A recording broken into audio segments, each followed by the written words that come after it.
Yo, what's going on, guys? Crispy Flakes here. We gotta talk some NBA draft lottery. So here I am, I'm watching here on my bitch ass cell phone with my girlfriend, the NBA draft lottery, and just she doesn't really know what's going on, but I'm even getting geeked up, saying oh my god, the Lakers are gonna be a top 4 pick out there, and just getting all excited about everything out there, man. Drop a like on this video if you guys were as just shocked by how this draft lottery turned out as I was. Oh my god, I'm sitting here freaking the hell out about every single little pick that's being revealed to us, man. The fact that the Cleveland Cavaliers, Phoenix Suns, New York Knicks were supposed to be top 3 picks, and only one of those teams were only in the top 3, and it happened to be the New York Knicks. I thought was just absolutely insane, man. I'm still just sitting here trying to think about just how this draft lottery actually turned out for us. And then that's the most exciting thing about it. I feel like it's more fun when the unexpected happens as opposed to, we all know exactly who was going to go where. No, man, this is so much more fun just because it opens up so much more discussion out there for things that happened that we simply did not expect. So I think the first thing we got to talk about is the Pelicans getting the first pick in the draft. And I find it so hilarious just that this previous season up to the trade deadline, the only talks were about, the Pelicans trading with Anthony Davis, trying to get the best trade package possible. Talks about the New York Knicks saying, if they end up getting the first pick in the draft, they will offer up the first pick for Anthony Davis. All of a sudden, David Griffin is just blessed with this opportunity of being able to keep his superstar player, Anthony Davis, along with great guard Jrue Holiday, who is a 25-5 guy. As well as getting that first pick in the draft, which probably would be Zion Williamson. I can't really think of any other circumstance of anybody else they would take. I would assume, the team definitely needs wing help out there, and I feel Zion being able to play that power forward spot, maybe even small forward at times, is absolutely the perfect situation. I mean, I guess in theory you could see the team maybe deciding on a Ja Morant or somebody like that, but even in that circumstance, no, man. I think the opportunity of teaming up Anthony Davis, having that guy being able to teach the next generational big type of player in Zion Williamson the game of NBA basketball is just too great to pass up. Plus having Jrue Holiday out there and just being able to fill the team, otherwise, oh my god. Seriously, this is absolutely awesome. If you're a Pelicans fan, you gotta be so excited right now that not only do you get a chance at Zion Williamson, but you also get this as an opportunity to team up a superstar, a future superstar with Anthony Davis and keeping him happy in that regard. It's seriously the perfect circumstance. You guys got, a new staff out there, new GM, I don't know if it's new owner, man. I know Dell Demps is gone. You guys got Dave Griffin now. Perfect situation right there. Just so exciting, man. I'm not saying that as a Pistons fan. I know, when it comes to NBA basketball, we're all excited about our own personal teams. I'm excited for your guys' team. Just because, you all didn't even have a chance at that. And here we are, right? So here we are, man. That's absolutely awesome. Following that, we have the Memphis Grizzlies. And what better mentorship situation than having Mike Conley mentor Ja Morant out there? And I know Ja would obviously be the future point guard of the team. But I mean, it really takes a few seasons before a lottery pick is able to even take over the team anyway.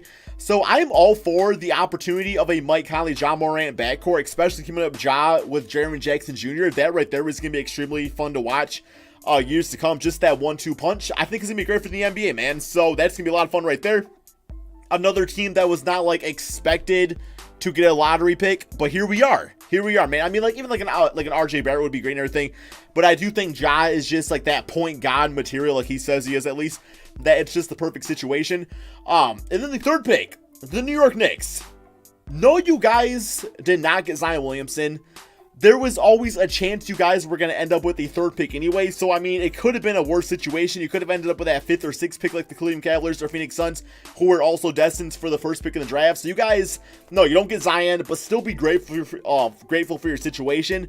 Because I'm sitting here thinking, a team of Kyrie Irving, RJ Barrett, Kevin Knox, Kevin Durant, and DeAndre Jordan, that team is competing in the Eastern Conference. Plain and simple, man. So be grateful for that situation. No, you did not get Zion, but still you have a chance to some top name free agents out there. And RJ Barrett is definitely not going to be like a bust or anything. Like, that guy's going to be a fantastic guard here in the NBA. Might be the best shooting guard out there of everybody that's going to be drafted. So be grateful for that, man. Very happy about that.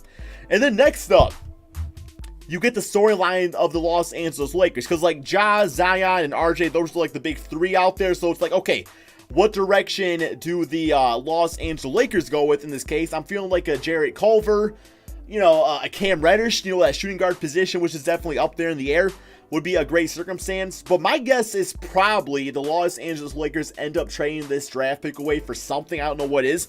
I mean, it could even be the case where the Lakers try to form a trade package for Anthony Davis, and then all of a sudden the Pelicans, they are able to draft 2 top 4 players and just start a whole new era of basketball. Like, that's completely understandable. If I was the Pelicans, I definitely would try this new draft pick alongside Anthony Davis. I just feel like the opportunity, man, it was written in the stars for this to happen. So, I don't know. But, the Los Angeles Lakers, regardless, they're either going to have some good trade bait out there, or they're going to get a top 4 big, Jarrett Culver, Cam Reddish, somebody like that for the 2 spot to play with LeBron James. I mean, but it's almost the case where the Los Angeles Lakers got lucky in this circumstance, because I know there's been like small rumors of the Lakers trading LeBron James out there. I mean, I don't think that happens, but even so, even the fact that the Lakers have this opportunity to add a top 4 pick to their core of Lonzo Ball, Brandon Ingram, Kyle Kuzma, that right there was really exciting for that team right there, man. So I will say those top 4 picks, so many just great things to come. I'm actually happy for the Memphis Grizzlies, because in a lot of cases, it's like these, the Memphis Grizzlies not a big market team. So the fact that they still continue to be competitive in their field and be able to draft a top-notch guy that's going to be part of their team for the next 10, 15, maybe some cases 20 years. I mean, you look at the Dirk Nowitzkis of the world. It's exciting, man. It's like, that's what the lottery was made for the teams that are not like big market players. The teams, unlike the Knicks, who are able to go for a Kyrie or a Kevin Durant to have a chance as some of these top-notch players. Now you look at the 5th seed, the Cleveland Cavaliers. For them, I will say it's a sucky situation, but at the same time, same circumstance where you guys, once upon a time, were able to draft a great player in LeBron James. So yeah, I mean, you guys have had great picks in the past. You've screwed them up. I mean, Anthony Bennett, Tristan Thompson, Tristan not a bad player, but also not a top 4 player, if you ask me. Anthony Bennett, that was a bust. Andrew Wiggins, I mean, first chance you guys got, you trade him for Kevin Love. I don't feel bad for the Cleveland Cavaliers. I don't care if you're a Cavs fan. It is what it is, man. So I don't feel like the karma is setting with them yet, man. Now, as far as the Phoenix Suns go, I feel like it's more of an interesting situation, because, we all wanted to see them draft Ja, because we feel like he would have been like the perfect point guard to kind of complete their 5-man dynasty. But ever since circumstances out there with what's his name, man? Josh Jackson having his situations where he tried to freaking Cersei his way into the music festival and got arrested. He's probably going to be traded away. So it's like, okay, there's definitely an open at the small forward / power forward position of that team. But even so, man, they got TJ Warren, who, when healthy, is a 19 point per game scorer. You all got Kelly Oubre, who is amazing for you guys. The point guard position is still the top spot you guys are looking for. Draft at that 6th spot, you still have a chance to get a Darius Garland or Kobe White. It's not going to be bad out there for you guys, man. No, you don't get Ja, but you're still going to get one hell of a better player. Somebody that's not Tyler Johnson. So you guys got to be thankful for that. Chicago Bulls, I'm trying to think about their situation. I mean, it's similar to the Phoenix Suns, where, if the Suns draft a Kobe White, then yeah, you guys go for Darius Garland. I mean, the Bulls situation is that they need a point guard. Every other position you guys are pretty much good at. You got Zach LaVine, Otto Porter for another season on his player option or team option, whatever it is. You got Lauri Markkanen out there. You got Wendell Carter. You guys need a point guard. Chris Dunn's not the guy. You go for whoever 2 players are available. Hope for the best. Good situation. Atlanta Hawks, as far as their team goes, it's a pretty similar circumstance where you guys could probably use either a center or a small forward, depending on where you play. What's the man there, John Collins? I say, he's more of a center, but he plays power forward position. But yeah, all of a sudden you guys are open to draft a Nazir Little, a player like that, defensive-oriented guy, which would be nice in an offense where Trae Young and John Collins and Kevin Huerter are the main offensive-oriented players. Maybe you go for a Bobo if you want to go for that tall player like that. Sure, why not, man? Good circumstance for Atlanta Hawks. Washington Wizards, they will be able to draft like a Jarrett Culver, somebody like that, to just be a serviceable, cheap contract player, but somebody that's going to give you some production out there. Atlanta Hawks also have that 10th pick in the draft, so they are going to be able to fill up those positions of the small forward and center position. I know you guys have Taurean Prince, but it seems like they're probably pretty interested in trading them away. So, not a bad circumstance there. Minnesota Timberwolves, Charlotte Hornets, Miami Heat, Boston Celtics. I will say, out of all this, I'm pretty happy that the Boston Celtics did not get like a top-notch pick, because their team is already dominated as is, so they're going to be fine. But I don't know, man. It's going to be exciting. Like, I am excited. Like, even as a team, as a fan of a team that does not even have a lottery pick, I'm excited to see how this all turns out. I think there's going to be some crazy trades that go down. I think some teams are going to end up with players that they were not supposed to get that they end up getting. It's going to be a good time, guys. Look forward to it, man. I probably will have an NBA mock draft out eventually. Drop a like on this video. You guys want that as soon as possible. Thank you all so much for watching, and peace out, my friends.